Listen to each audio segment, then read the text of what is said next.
Company का GS यहाँ पे यूज़ किया गया, जो कि 145 SP-1 मॉडल नंबर है।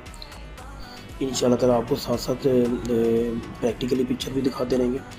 अभी मैं सबसे पहले आते हैं ये बस बार की तरफ। बस बार की हमारी क्या रेटिंग है, 2000 एम्पियर है इसके, और 60 हर्ट्ज़ फ्रिक्वेंसी है, और 3 फेज बस बार है, और इसका शॉर्ट सर्किट 1 सेकेंड है 40 किलो एम्पियर का, यानी कि 40,000 एम्पियर। और इसकी तो यहाँ पे जो स्कीम यूज़ की गई है वो डबल बस बार स्कीम है, जो कि बहुत ही पॉपुलर, मोस्ट ऑफ कंट्री इसी स्कीम को यूज़ करते हैं। और क्योंकि इस स्कीम में बेनिफिट बहुत है, आप इसकी स्कीम में आएंगे तो आपको असल पता चलेगा कि यहाँ पे क्यों यूज़ की गई है। तो अभी आप देखेंगे कि इनकमर जितने भी हैं, इनकमर की रेटिंग देखें, D02 और D01, ये आपकी इनकमर है, जो कि ये देखें 1600 एम्पेयर की यहाँ पे जो यूज़ किए गए हैं ना, आप देखेंगे,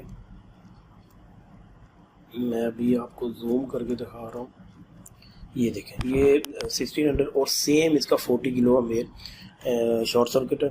और ये हमेशा इनकमर के ऊपर 6 सीटी आपको मिलेगी।